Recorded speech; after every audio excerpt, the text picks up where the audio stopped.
Bonjour à tous, j'espère que vous allez bien. Moi, je vais très bien. Aujourd'hui, je souhaite vous parler d'un sujet important, qui est par exemple la Turquie dans le débat politique de la France. Tout d'abord, la Turquie, c'est un grand pays. C'est un pays qui se trouve entre l'Asie, l'Europe et l'Orient. Et tout d'abord, plaçons géographiquement ce pays. L'Europe se définit comme un continent. L'Europe n'est pas un continent. L'Europe, il y a une continuité territoriale entre l'Europe et l'Asie.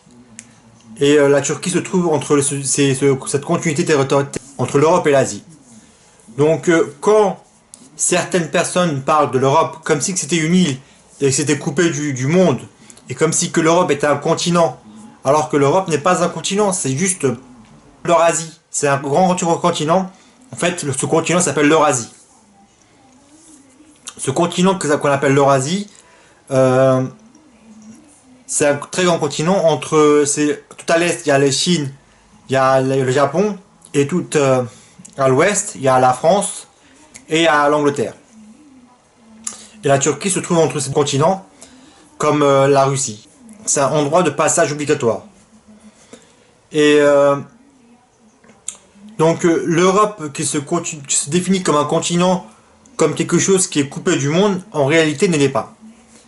La Turquie est un pont terrestre pour passer du sud de la Méditerranée, entre le Moyen-Orient jusqu'à l'Europe. Jusqu'à la partie européenne de l'Eurasie.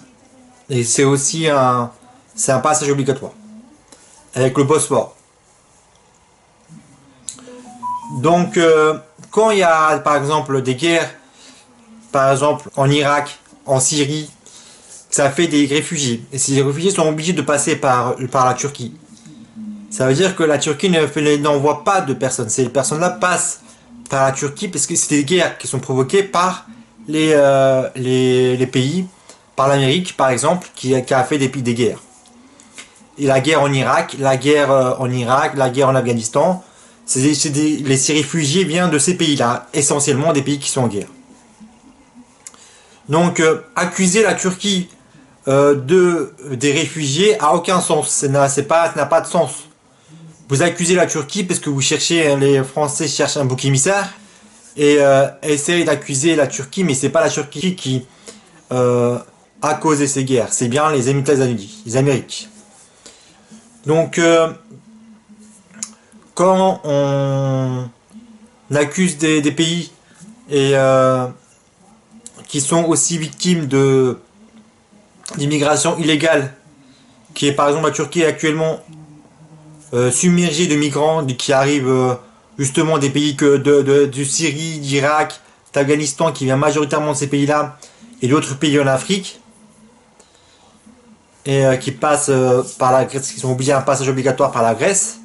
Ce n'est pas à cause de la Turquie, c'est pas la Turquie qui envoie ces migrants, c'est les pays c'est les États-Unis, c'est les pays européens qui sont partis foutre le bordel dans ces pays-là. Et donc les migrants passent parce que c'est le bordel dans ces pays-là. Quand il n'y avait pas la guerre, ces pays-là, il n'y avait pas de flux de migration. Donc quand les gens jugent la Turquie, jugent un pays, il faut bien savoir connaître l'histoire. Il ne faut pas prendre que les parties qui nous intéressent dans l'histoire. Donc la droite nationale française qui s'excite quand elle entend la Turquie parce que il parle de l'islam, comme c'est un pays musulman, quand c'est un pays musulman, toute l'excitation de la droite française se réavive d'un coup d'éclat. D'un coup ils sont plus excités, comme c'est pas parce que c'est un pays musulman, donc ils cherchent un bouc émissaire idéal.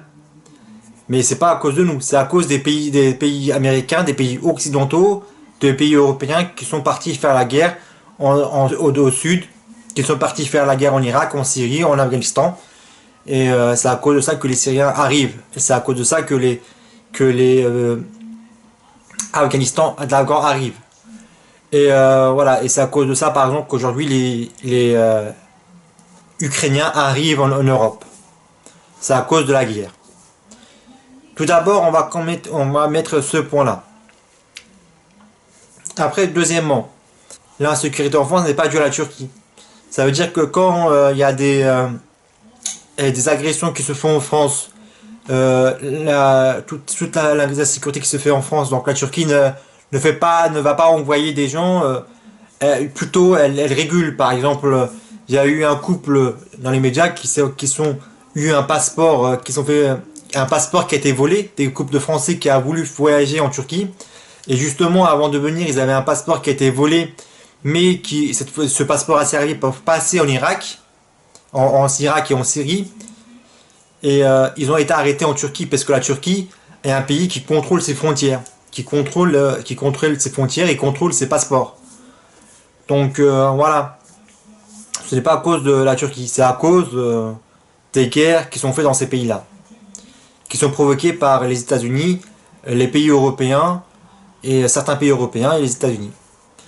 Mais quand on parle par exemple de guerre de civilisation, par exemple Eric Zemmour qui a une qui se rappelle de l'histoire un peu particulièrement, en fait, c'est ces personnes un peu débiles qui passent son temps à débiliser l'histoire comme si que l'histoire était un il fallait prendre, il pioche qu'est-ce qu'il y a à piocher dans l'histoire pour faire son discours et sa propagande. Euh, Pioche, c'est très très dangereux de piocher dans l'histoire, qu'est-ce qu'il arrange, hein. Donc pour lui, il parle de guerre de civilisation entre les musulmans et les Européens. Tout d'abord, il n'y a pas de guerre de civilisation entre musulmans et Européens et entre les chrétiens. Il y a par exemple, si on prend l'histoire de l'Empire ottoman, quand l'Empire ottoman a conquis la Byzance, il n'a pas éradiqué, n'a pas tué les chrétiens. Il a créé une église orthodoxe au sein de l'Empire ottoman, du même moment que l'Empire a créé une église orthodoxe pour les Arméniens. Et pour ça, il a créé tout ça. Et donc il a créé tout ça. Et il s'est inspiré de l'Empire Byzance, comment traiter dans l'Empire Byzance. C'est l'Empire ottoman, c'est un peu la continuité dans l'Empire byzantin. Comment fonctionne, il faut comprendre comment fonctionne l'Empire byzantin pour comprendre comment fonctionne l'Empire ottoman. C'est-à-dire qu'il a créé des Vaticans pour justement régner sur les chrétiens de l'Empire ottoman. Et voilà. Donc ils avaient juste une taxe supérieure. Les chrétiens avaient simplement une taxe supérieure par rapport aux autres.